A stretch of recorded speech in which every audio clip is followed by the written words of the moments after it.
Hi, Ari. How are you? Doing good. How are you? Great. Really excited to talk to you. Really excited to bring your your perspective to the fools here. Just want to remind everyone, if you have questions, you can go to Slido and MF Live and ask your questions. We've got Ari for the hour, so let's take advantage of it. All right. So you launched a new REIT this year, and I thought it was really interesting when I saw it launched because you're focusing on vintage apartment communities, Class B and C. So can you tell people a little bit about that? Yeah, absolutely. And so, we use the term vintage multifamily for the same reason we use vintage as wine, right? These are Class A locations that are 30 to 40-year-old product.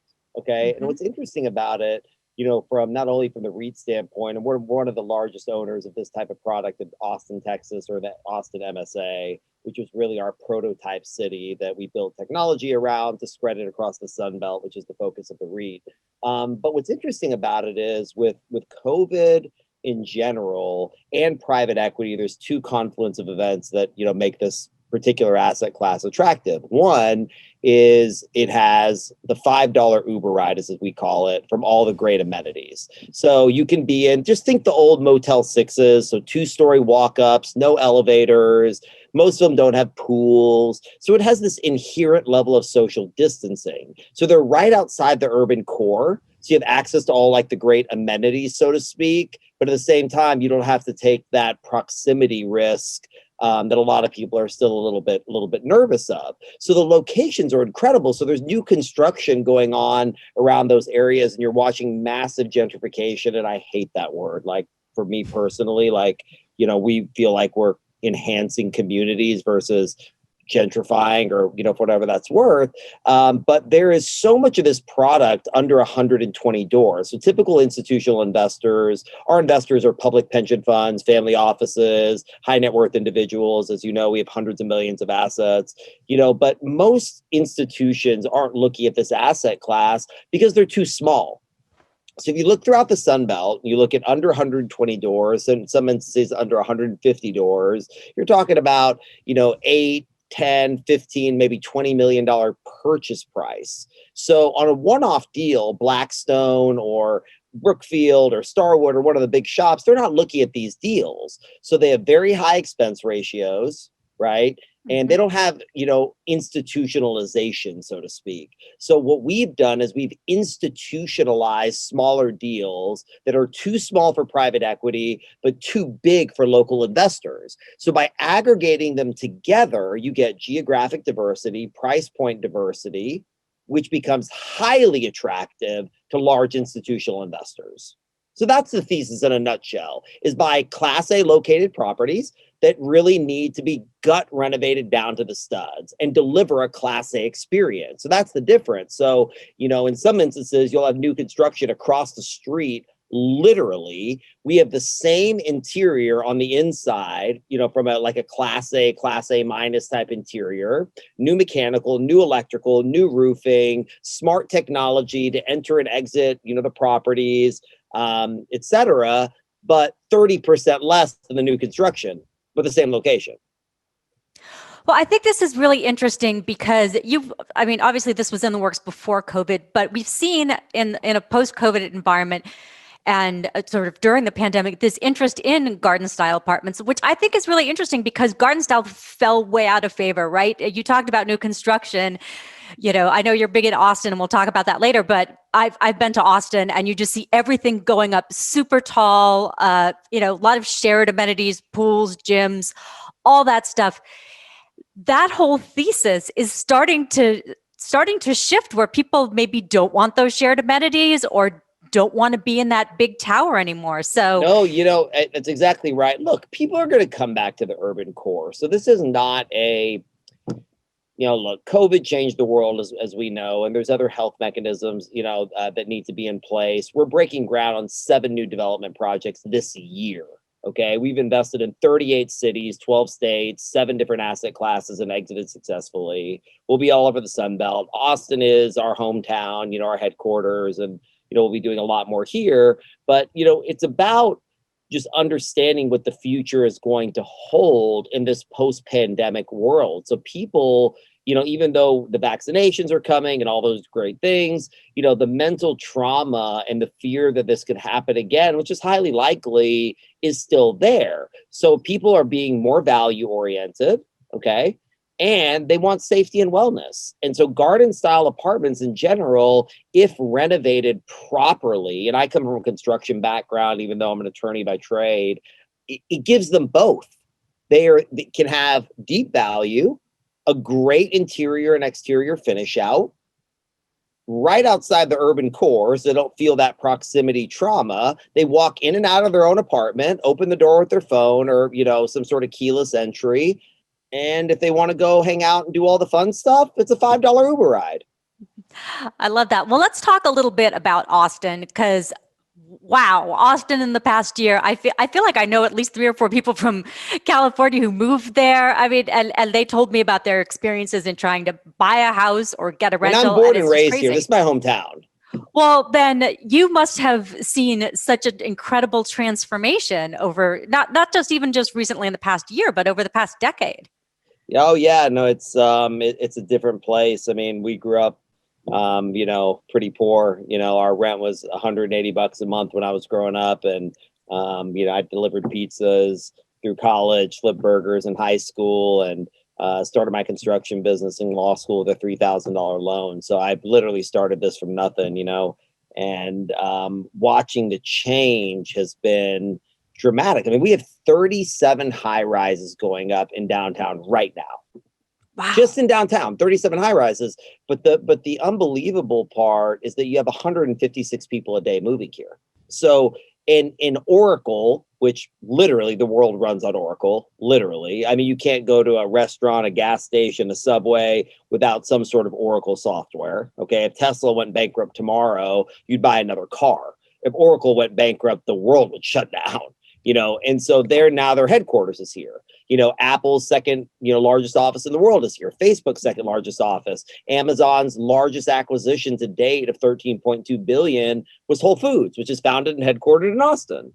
So with all the companies that are coming here, that's where the jobs are. And by leaving California and New York, you get an immediate pay raise just by moving, not only from having no state income taxes, but lower cost of living, lower housing prices, lower grocery costs, lower gas. The confluence just creates something that's making Texas and Florida especially very attractive. Texas more so because it's centrally located. So if you look at Austin or Dallas or anywhere in that Golden Triangle, you're an hour and a half to Chicago, you're 2.5 hours to LA, you're 2 hours to Miami, you're 3 hours to New York. And it's one of the reasons why American Airlines, 40 some odd years ago, made Dallas their global headquarters, because it's dead in the center of the United States.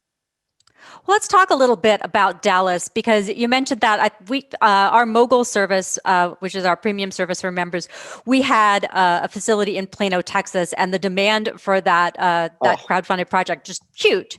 So what else is happening in Dallas right now? Dallas will be the most populated city in the United States by 2050. Okay. There's a ton of census reports around this. You can Google it, pull it up. They have a bunch of machine learning, things that have come up, and we're data freaks. Although we are a real estate investment company, we're very much a data analytics company in everything that we do. Our joke at Rastegar is that light bulbs don't go out in Rastegar buildings, because we know the light bulb is going to go out before you do. Literally.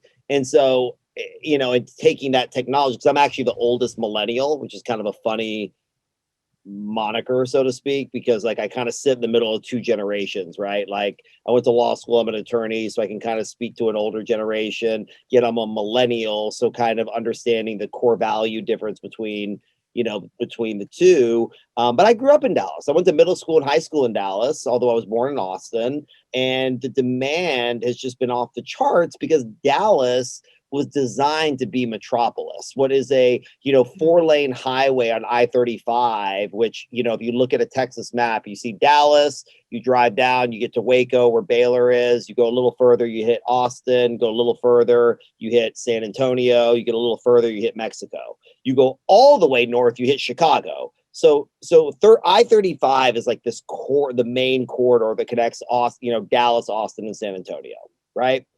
Dallas was built to be metropolis. It's a sprawled metroplex. It's predominantly flat. It has all the infrastructure needed to house 25 million people. I mean, it's what it's built for. Austin is a town on steroids. Austin first of all, it's a capital city, and most capitals don't become Austin.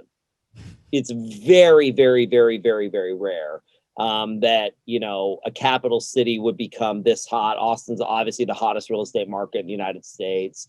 We're one of the largest owners in the city, and we've kind of watched it. But what's phenomenal about Dallas is that it's so easy to get there. There's nonstop flights from all of the United States to get there. There's options in all the micro economies that surround Dallas, whether that's Plano, Frisco, McKinney, Texas, Uptown, Highland Park. You get all these different flavors, not dissimilar to Houston, at a great cost of living. So the demand is just unbelievable. And there's already so many Fortune 500 companies that have been there for years and years. So it's always been, a staple in Texas. So when you think of big real estate cities in Texas, you think Houston and Dallas. Austin, it's only in the past, couple years that anyone even thinks of Austin as anything to do with real estate, whereas Dallas is a financial service city. It's a, real estate city. Houston is an energy city, real estate city, right? So the beauty of Dallas right now is people complain that there was so much supply coming online, but they were shocked at how quickly it was absorbing. And I think that's only going to continue. And Austin, as a general rule, is a more liberal city. I mean, there's a beautiful dialogue between both the left and the right in Austin, which I love so much because I'm not a Republican or a Democrat. I'm an American. So to me, whatever's best for the people is kind of where I am, and I stay out of that stuff. But the more conservative crowd feel more comfortable in Dallas, than they do in Austin. They can get, larger homes in different sizes of the metroplex. It's easier to travel. Austin has geographic barriers like the hill country, the lakes, doesn't have as much highway infrastructure. So traffic is a lot worse. So there's just different reasons why different people would be in those areas, but Dallas is just going to go completely gangbusters. We own one of the last pieces of undeveloped land in Uptown, which is, that and Highland Park are the wealthiest zip of Dallas, right on Clyde Warren Park. We're building a 26-story high rise that's going to have the largest living wall ever built in any of the Americas. Over 40,000 plants will be on it. Wow. At 1899 McKinney, you can look it up. But yeah, we're super bullish on Dallas. I mean, and really the sprawled metroplex versus Dallas proper. Same with Houston on the sprawled metroplex, such as Katy, the Woodlands, Sugar Land, all those areas surrounding Houston and Dallas proper are just absolutely exploding for the right reasons, because the companies and the employers are there and they're expanding their footprint.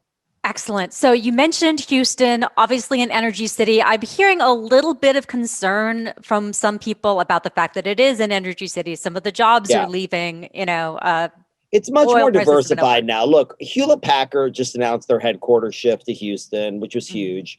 And Houston gets a little bit of a bad rap. I'm a Dallas Austin boy, so we have a little bit of a rivalry. Few of my investors play for the Mavericks, so I get a little bit, itchy with the Houston Rockets, but that's another discussion. But Houston has really gotten a bad rap in a lot of ways over the years of being tied to energy. Which it was, but it's not as much anymore. It's a much more diversified economy than it was 10 years ago. So the safety around Houston, I think, is much more prevalent today than it ever has been. And with Hewlett Packard being able to basically go anywhere in Texas, they chose Houston for a good reason. They have a lot of great data, unbelievable company, and that's where they wanted to go. And I think it was a great decision. Interesting. So I'm wondering too about cities. You mentioned before that idea of the urban sprawl. Obviously, Texas is a little bit different than you've got a lot of room to move. We Less do. so maybe in Austin, but are you seeing that there's going to be more of that urban sprawl? I know right now with remote work, everything's been a kind of crazy from the That's housing all going to market. go away. That's all going to go away. So do you think that some of that exurb activity that we're seeing now is going to come back toward the urban core? Yes, it will. Absolutely. There's always going to be a group of people that want to be in the urban core, that want to be walkable, especially Gen Z and millennials. They want to be outdoors. The core values are different. They want to be out in the parks. They want to be at the lakes, be at the restaurants, the bars, at the nightclubs, having fun, walking, getting on the birds or the limes or the scooters. And that's just a core value difference between how millennials and Gen Z think versus the boomers, right? And that is going to be there. How long will it take for them to feel comfortable to fill that? I have no idea. I mean, I don't have a magic crystal ball, but I will tell you, people will go back to the office for one. Period. End of story. People will be back in the office by the vast majority. Will certain sectors that aren't, client facing be working from home more? Absolutely. Like if you're a software developer and don't have client interface, yes, but this is not new. COVID threw, jet fuel on this. I was on Fox Business the other day, kind of talking a little bit about this. But the CEO of Coca-Cola 13 years ago, when he first took over, 13 or 14 years ago, he allowed his workers to work from home. He's like, if you're not going to meet with clients, you can work from home, lowered office footprint. So none of this is new.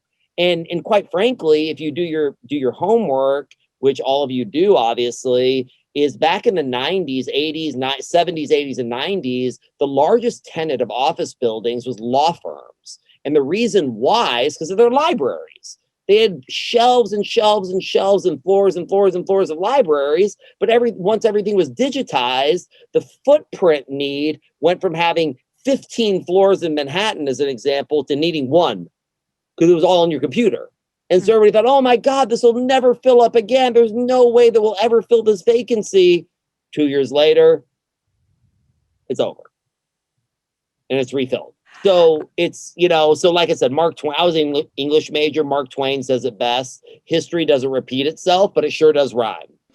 Exactly. All right. I want to ask you a little side question because you mentioned the whole scooter thing. What's your opinion? You're a guy who's obviously looking at a bunch of different cities.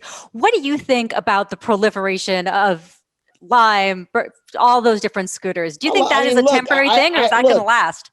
I love it. I love it. I love it. But, the caveat is I love innovation. I love innovation. It's inexpensive, but it can be dangerous. Okay. So there needs to be some more safeguards around it. Some of those go a little too fast, so True. so there needs to be some risk controls in place. So in theory, I think it's phenomenal. By the way, I ride them myself, but there's some of them that, that go at a certain speed that you need to wear a helmet, and, going through traffic, going on the sidewalks, parking on the side of the road. Like it's a little bit anarchist right now, which is okay. And so that part I'm not okay with, but the overall concept of innovating and finding this other way to transport that's fun and cool and very inexpensive is awesome. So I love it substantively. I just need a little bit more risk control, a little bit more regulation around where you park, where it goes, where you can drive, where you can't drive, the speeds around them, like those types of things. And so as I see those things refined, which they are, I'm a big proponent of it. I think it's great. Interesting. So we talked just a little bit ago about remote work. Are you investing in office space at all? Oh yeah, I bought an office building the other day. Awesome. So obviously that you're bullish on office space. Now, are you thinking of like co-working or no? I mean, offices. People are going to come back to the office. This is the perfect time to buy it because we are tribal beings by nature, and there is so much pent up demand for travel, for human interaction. Like, that is how we thrive. That's creativity, being in the same room together, breaking bread together, eating, talking, whiteboarding. This is how we innovate as humans. This is 100,000 years of human history. And by the way, 2021, when the Spanish flu happened, everybody went back to work. This is not rocket science. Like, but when is it all going to happen? Who knows? But not going back to the office is preposterous. It's asinine. I mean, even the CEO of Zoom said the other day, I'm sick of Zoom meetings. And by the way, Jamie Dimon, the CEO of JP Morgan, said very clearly, productivity has plummeted since people worked at home. And we know that the CEO of Netflix also wants people back in the office as well. Oh yeah, they all do. And by the way, you're watching Twitter and Spotify and Google, who all said everybody can work from home permanently, all starting to backstep. They're all like slightly throwing in lanes. Maybe we're gonna come like. It was a big overcorrection, just like we saw in retail, which was the retail apocalypse. Get out of here. People are going to want experiential retail. They're going to want to go places. We miss Toys R Us. We have 3 beautiful children, that love the experience. People want experiences, and so, yes, was there a correction that needed to happen? Maybe in office, maybe in retail? Absolutely. Were some restaurants overbuilt? Absolutely. But that's capitalism. That's the country we live in. And it's survival of the fittest in some regard. This is evolutionary. This is innovative. But the future is bright.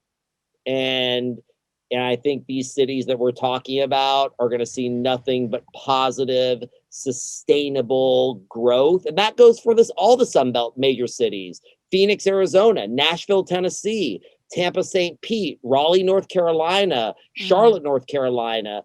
These cities have real ethos, and they have real jobs, and they have real, they have fair weather climate. They have all the reasons of why people, and they have great tax incentives. So I think this is only going to expand. Well, you mentioned retail, so now I got to ask you. We've seen some mall conversions, things like that. Love We're it. seeing some of that retail. What are you feeling about retail? Are you investing in? What about your building? Do they have ground floor retail? Is that something that you look at now? Retail. Look, is retail a big part of our portfolio in that regard? No. Like, we're building industrial buildings. We're doing a lot of multifamily, a lot of master plan developments. We're building 4,000 houses in the Austin MSA right now. We're in the process of building a new office building. We bought an office building, but no, absolutely. There's a place for retail, and we're working on an immersive retail concept right now that's still, confidential, but it's going to be pretty powerful. I mean, it's going to be something that will be the next iteration of what retail should be, and the reinvention of the mall. Because what people don't think about malls is that mall was not about shopping. It was a destination. It was a place that we went to hang out. You did some window shopping. You went to the food court. You walked around the mall. You maybe saw a movie. But most of the time, you weren't necessarily buying. It was a place to go hang out and have fun. And that does not exist in this generation. And we plan to change that. I think that's a really good point, because that public social thing has sort of been missing. Yeah, I mean, I grew up in the generation that hung out in the mall, and me too. Yeah. So do you think, so the traditional mall, maybe not so great, but are you seeing more of those open air malls? Is that sort of where things are going? Yeah, like look at the Grove in LA as an example. Yeah. It's a great example. Rick Caruso is a very smart man. Yeah, I mean, it's a beautiful development. It's open air, great high-end stuff, runs the gambit, great food and beverage, fun, walkable, great lighting. They got some live music outside. But the point is, it's an experience. The future of retail is experiential. That's the key. Creating Instagrammable moments, creating moments that you can capture pictures and videos and share them and have fun, enjoy music and great food and beverage mixed with, because that was the place we had the mall. That's where we went. and now people want something a little bit different. And that's what we're creating. We're creating something enormous around this concept that you'll see. Cool. That's interesting because I saw before the pandemic, everyone was saying experiential every other word when they were talking about retail. And then, it kind of went away. Now I think it's coming back. We heard about Dick's Sporting Goods, like they're putting in rock walls and they're making experiential retail. We've sort of got a little bit of energy kind of going toward that right now. And so that's hopefully the only thing that'll work. It's the only thing that'll work. Otherwise, just buy it on Amazon. Yeah. That is a good And by the way, point. I find it wildly ironic that Amazon, the largest e-commerce company in the world, largest acquisition was a brick and mortar retail location. Yes. And they're building Amazon Fresh. They're building the other kinds of stores. They're definitely still involved in bricks and mortar. $13.2 billion to buy Whole Foods, their e-commerce place, and they bought their largest acquisition was Whole Foods, brick and mortar, retail. Yeah. So, Let's talk a little bit also about industrial. I know you've also invested there. Are you seeing, you mentioned companies moving to Texas. Are you seeing that demand just go crazy? Well, yeah, because so we're building, so next to Tesla, Chanel's on one side of us, the airport is on the same side as Chanel, and Tesla is just up the road. We have 50 acres. We're building 600,000 square feet of industrial that we're breaking ground on later this year. And you need to have industrial to support growing populations. They go hand in hand. So not having a strong industrial backbone in growing cities such as the ones that we've discussed within the Sun Belt is not only imprudent, it's impractical. So industrial is growing in those cities where employers are going to and population is growing. So if you're investing in those cities, industrial needs to be a major focus. And the good part about it is, in the grand scheme of development, it's pretty low risk because you're really building a shed, kind of like self-storage, which we were massive investors in self-storage. And we sold all our positions back in 2016 when everybody thought it was cool. Usually when people think it's cool, I go the other way. But that's another discussion. But all in all, you're building a shell.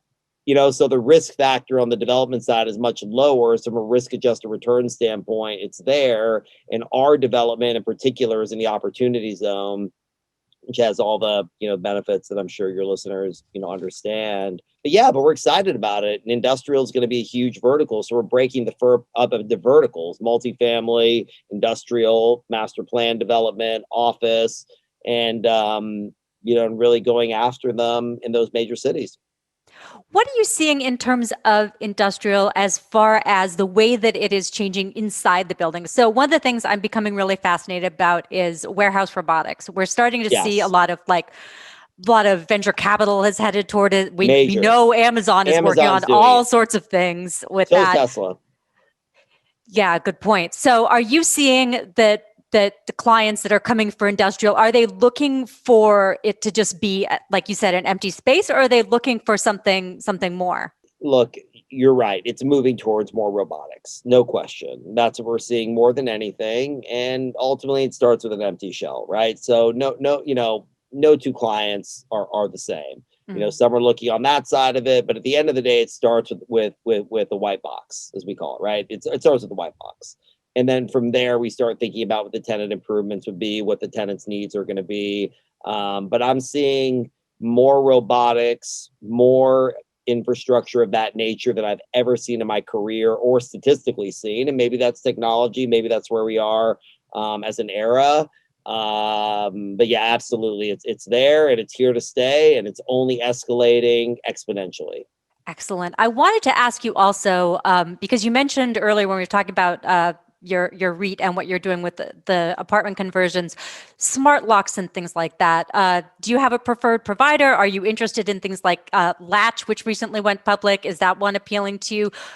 What are you thinking of that? We look at them all. We have our own property management company, great asset managers. I stay out of the weeds on that stuff. We have some unbelievable technologists that work on our team that are always looking for the most cost-effective solutions to provide the best service to our tenants, right? And so whatever is cost-effective on the investment side, but also offers the best conveniences is what we'll look at. And we've used several different vendors in several different instances, depending on what the needs were, right? And so, we love Nest. We think Nest has great value. We've used Nest a lot in a lot of different instances and their various different products, very user friendly.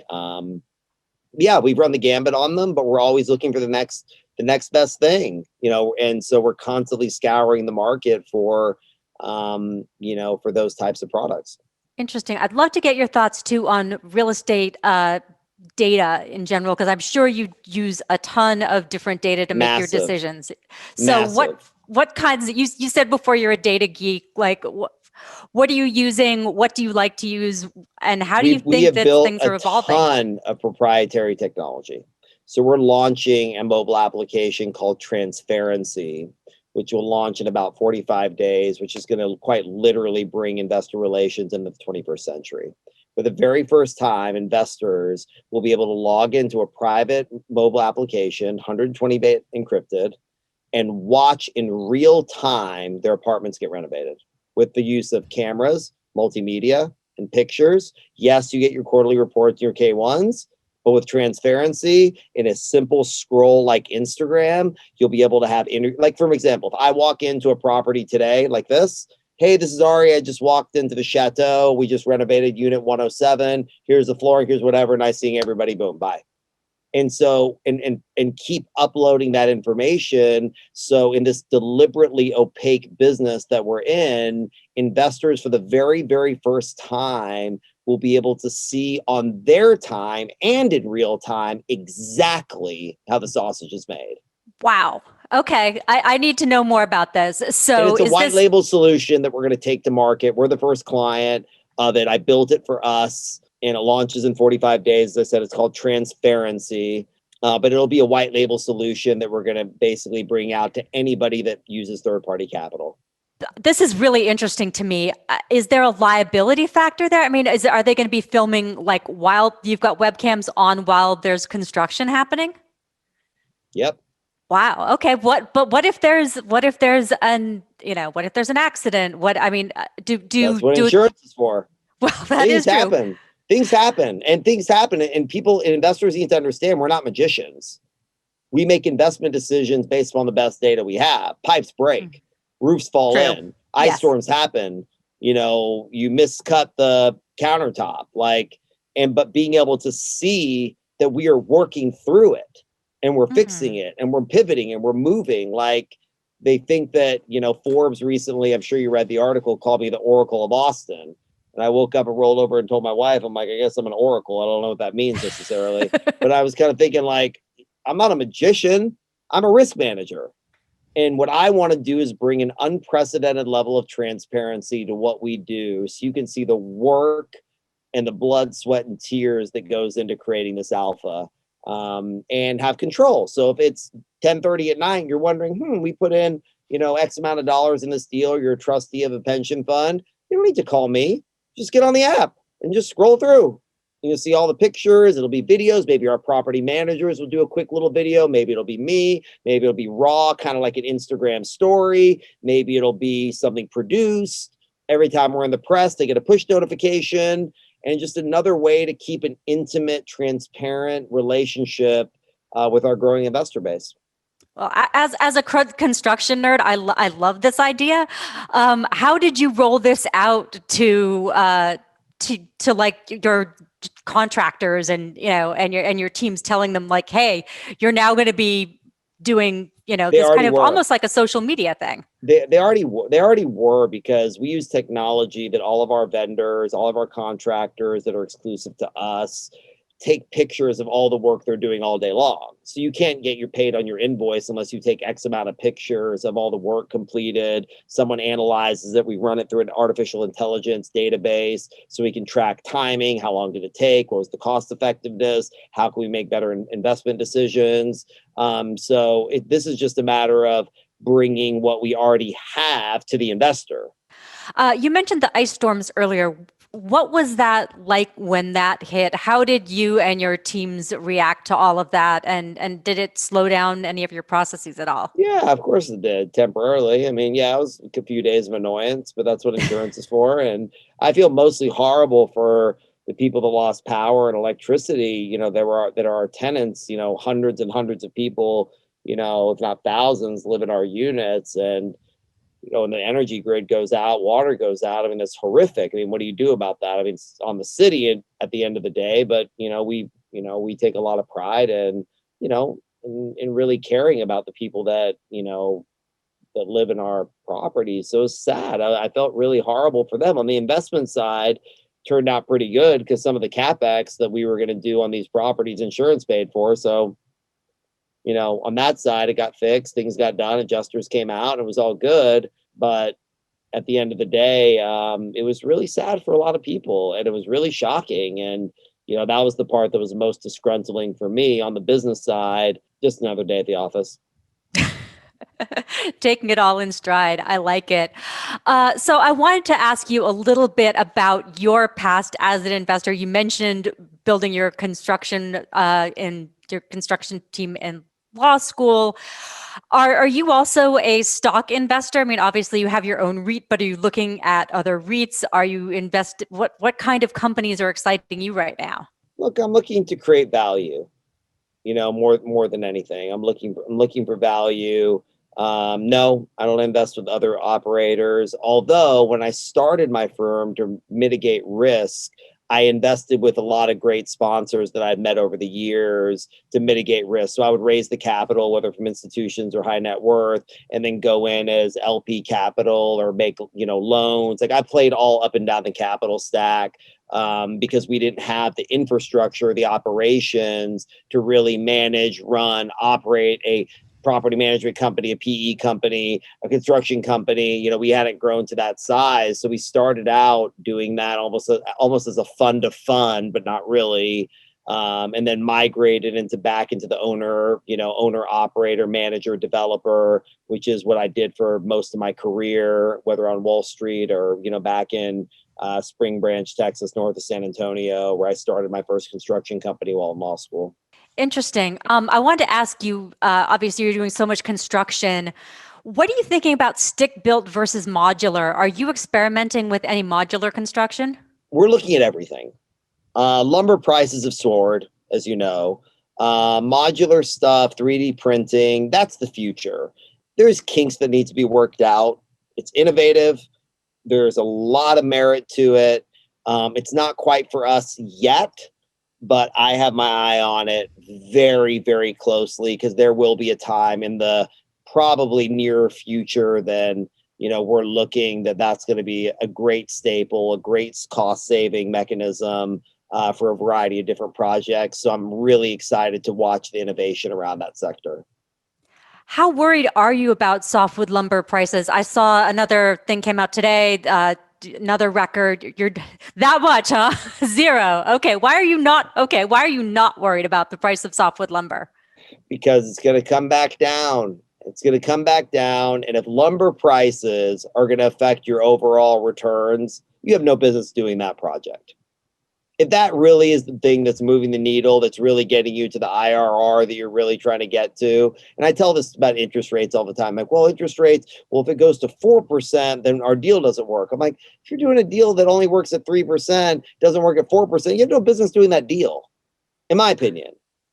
Well, what about like the home builders? I mean, in Texas, I hope Well, I'm building 4,000 homes right now, so trust me, I'm on the spear. I'm looking at this. I'm the tip of the spear of this. And it's something that I'm conscious of, but there's a way to mitigate those risks. There's a lot of different mechanisms that can be used to mitigate that risk. Buying in bulk is one of them. Using our 9-figure balance sheet to buy massive amounts of lumber, you get huge wholesale discounts. There's ways to deal with it that are very, very, very much palatable. Have you seen any supply chain problems? I know some of the home builders are talking about things like getting appliances, getting fixtures, stuff like that. Did that It's impact all getting you? better. It was more so during the height of COVID, but it's all getting better. It's all opening up. It's all getting better. No question. Did that experience change how you think about your suppliers and where you source from? No. Interesting. Okay. No, it didn't. It didn't, because we were already looking at other things overseas. We were already looking at, working with some vendors in India and China and throughout Taiwan, and ordering in bulk certain materials for the renovations. We've been on top of this stuff for years and years and years. And on the construction side, we're very much a supply chain logistics company when it comes to how we skew our inventory, how we manage our inventory, whether that's fans, whether that's countertops or sinks or toilets. So we run as a data supply chain logistics company on the background. I always ask myself what Jack Welch would ask himself every day was, what business am I in? What business should I be in? And, we've been in the real estate business for these years and obviously built an enormous company, but we should be in the data analytics, real estate company, right? And a real estate business. And that's exactly, what we're doing. We're innovating and we're migrating, and we're creating what we're dubbing futuristic suburbanism and the new way that people will live. Something as simple as people don't use dining rooms anymore. True. They just don't. They eat in the kitchen. So building larger kitchens, no dining rooms, different floor plans, and things of that nature, using smart technology, iris scans to be able to walk into your house versus this little metal thing that I have to carry around and stick in called a key, versus just using my phone and just clicking and opening my door, which is literally in the dark ages, and bringing real estate into the 21st century. That's what we're doing. And all the smart money knows. Well, okay. Question about the smart money, because one of the things, we're obviously, you're a huge multifamily guy. We're seeing this rise in single family built to rent. We saw it obviously during the great financial crisis. We're renting all the houses we're building. That's what we're doing. Build to rent. So built to rent full communities?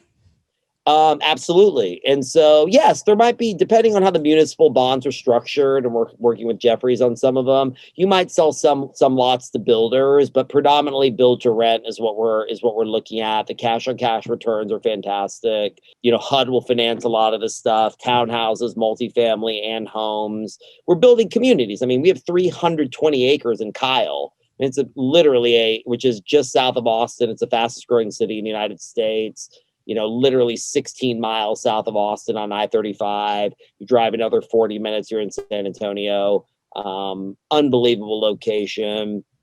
And, there's 900 multi-units and up to 1,500 homes. Some are townhouses, some are single family homes, et cetera. And we're just thinking of what the future is going to be and how people are going to live and operate. We have 60 acres of green space for hiking and trails, and little miniature parks and coffee shops and breweries, and, just really creating these close-knit communities that have access to the urban core if they want it, or be able to be, homeowners in great areas, because ultimately the houses will be for sale. But for the time that these prices are really swelling, it's a better value for the investor, especially these new implants into cities like Austin and Nashville that don't quite have their bearings of where they want to live. They might want to rent for a year, but they want to be in a house and they want to be in a good neighborhood. And so this provides them a conduit to rent, so to speak, for a while to figure out where they want to be. And they might want to buy that house, which ultimately will be for sale. That makes sense. What do you think about some of the green features? Are you incorporating that sort of thing? Are you concerned about construction waste? I mean, you're doing a massive amount of construction. How are you being smarter about your sites? Absolutely. I mean, we're very, very conscious in that regard. Like I said, we're building the largest green wall ever built in the Americas in our 1899 McKinney development project in Dallas, which y'all can Google and look up. But yes, we're very conscious of that. Using recycled materials, just being conscious, just being conscious of these types of things and not being greedy. There's an old saying on Wall Street, bulls make money, bears make money, pigs get slaughtered.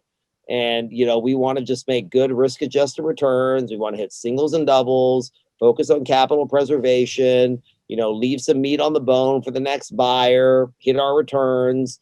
but just keep hitting singles and doubles and stay very conservative as we've done over the years. And it's served us well. If you look at our investors, I mean, one of them is the second largest pension fund in the world, pension funds in Louisiana, family offices, high net worth individuals are a huge part of our business. I built the business on high net worth investors, and they never left. And they're all, most of them are very, very close friends of mine. So we have a very, very large high net worth business. And they can invest in the REIT, or they can, reach out to us directly. Are your investors asking more of those ESG questions? They are. Are you finding them getting more interested in that? They are, and we're at the forefront of it, and we're at the forefront of it. Even renovating old buildings and not tearing them up is inherently ESG. That is true. And so the core of what we do has an ESG component. What are you thinking about solar and other alternative power sources? Are you doing solar panels? We're looking at it. We're looking at everything. There's a lot of studies about solar panels putting off more heat than they're absorbing, and some of them have done it right, some of them have done it wrong. Solar City has done a great job, but it just depends on the math. This is math and analytics. Like, how long does it take to yield out? What's the savings going to be? What's the front end cost? Sometimes it pencils, sometimes it doesn't. We have solar panels on some of our buildings now, and they pencil great. On others, they don't. So it really has to be analyzed on a case-by-case basis. Interesting. We've got a question on if you're looking at using green cement and saying that it makes sense for booming communities with tons of construction. So are you looking at green cement or sustainable construction materials? We are. We absolutely are. Anything in particular? So our head of construction and head of development, Hunter Floyd and David Klunk, our chief operating officer, are more equipped to have those discussions. They're on the front lines of working with that stuff. But what I can tell you is we are absolutely aware of it, and it is something that's very important to us. At the end of the day, our job is to create alpha and do it in a way that is conscious, transparent, and fair to all parties that we work with, but it's definitely something we're looking at heavily. Excellent. In terms of impact investing, you mentioned earlier that that you invest in some opportunity zones. How has that process been like for you, and what are you thinking about the future of the program in general? Who knows? I think the program has been good and has been bad. There's some areas in the opportunity zone that have no business being in the opportunity zone based on the cadence of what the opportunity zone is supposed to be, such as a property that I own in downtown Phoenix that is literally in the middle of downtown Phoenix on 4th and Van Buren. And I'm like, okay, that's one of the hottest neighborhoods in all of Phoenix that we're building 90 condos on. It's in the opportunity zone versus being out, in places that really need development and need dollars. But we don't make investment decisions based on taxes. Like, I'm not buying a property because it's in the opportunity zone. If the deal pencils and it happens to be in the opportunity zone, God bless America. How has it been for you working? I mean, you're in so many different cities, so I'm assuming you're meeting with tons of neighborhood councils, city councils, building councils, historic preservation. Tell us a little bit about what that's like. What are some of the things that cities are concerned about right now? I mean, it runs the gambit. It's the whole spectrum. Some cities, if we're in the urban core, they're interested in walkability. Some want social distancing, some want more green space. I mean, there's no way to answer that question in a vacuum. It's really on a community by community basis, but I really commend, so many of these council members that donate their time to do this. And because what I have found that I'm pleasantly surprised I was pleasantly surprised is a lot of these council people, they really care about their communities. They really do, in a genuine way. And that was really refreshing for me. There are political offices in some regard, but I find that this sector has a lot of heart value, which really resonated deeply with us, especially with the ethos of Rastegar. Are you also finding some neighborhood pushback? You always have the NIMBYs and the YIMBYs, the not in my backyards and the yes. Of course. Of course. And So it's how do you fine. have those conversations with Gently, neighbors? gently, gently, and truthfully, and honestly. And, we can agree to disagree, and in this country, we've come a long way, we've come away from just because we disagree doesn't mean that we hate each other. Like, I have a way of, looking at the world, and you have a way of looking at the world. We can both respect each other, and we can respectfully disagree, and, still go have lunch together. That's what an opinion is. It's my opinion. And they have their opinions, and I'd like to believe that we're aligned more often than not. And there's times that we're not, and we deal with it gracefully and elegantly. Well, the affordable housing issue is something that's so big for so many communities, and yet no one seems to know how to solve it. California is throwing lots of money in different directions. What are you seeing as part of the solution? I mean, obviously, if you're doing Class B and Class C, you are part of that workforce housing solution. We But are. do you feel like there's a need for more Yes. government intervention, or No, no? no, Okay, public, no. private. No, this is the private sector needs to work in conjunction with the public sector, but the private sector needs to handle this issue. The public sector is incapable of doing this on their own, in my opinion. I think it must be a marriage. It must be a cross-party, bipartisan effort, mostly predominated and pioneered by the private sector, because the public sector is not as efficient. It's just not as efficient, and I think the private sector really needs to step up in a meaningful way and help, tackle these issues. And a lot of my colleagues are starting to take this stuff really, really seriously, and we take it extremely seriously, as you know. And I'm very, very, very optimistic that the future will hold some really, really great solutions that are innovative, that are cost effective, and we'll begin to solve a lot of these problems. I'm sure there'll be new problems, but I think we're on the path to solving a lot of these problems. I think there is some concern about things penciling out. What do you think about mixed income developments? There's a lot of talk about that. There's a lot of controversy about things like what they call poor doors in New York City, where people, Sure. the affordable go No, through a separate door. this is fine. This is in every city, right?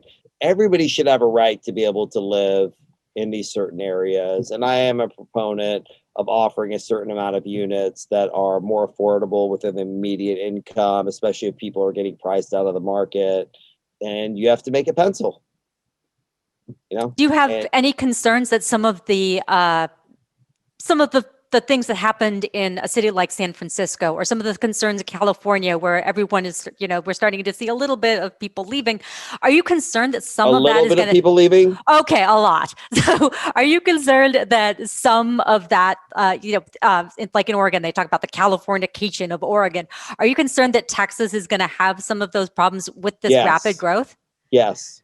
What do you think some of the I'm not solutions are concerned. there? I'm not concerned about it, but it's going to happen. Okay. So, what do you So think some of the ways to avoid that are? I don't know if you want to avoid it. I think it's, you fight the wave or you ride the wave. It's happening, Hmm. and it's going to happen. And we have a lot of different viewpoints that are coming into our state that typically weren't there. And in my opinion, I believe in being surrounded by believable people that have disagreeing opinions. That's where I found the best solutions in my career, is sitting across the table from someone that does not agree with me and has substance and research to disagree with me. And those times that I'm found to be wrong are some of the happiest moments of my life. And I think that Texas is going to have some pretty unbelievable dialogues that they have not had in maybe ever. And I'm looking forward to that. Interesting. I love that.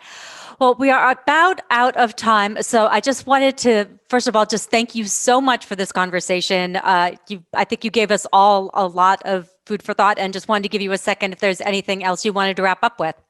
No, I think that's great. And like I said, we're pretty easy to find. You can just Google Rastegar, or, Rastegar property, or follow me on Instagram at Rastegar. I don't know much about social media. I have a team that does You're this on stuff. Instagram a lot, though. I have to say, you've got a Yeah, pretty good following. You're on I there have a lot. I have a great team. I have a great team that helps me with that. But I actually don't even own a computer. I run the whole firm on my phone.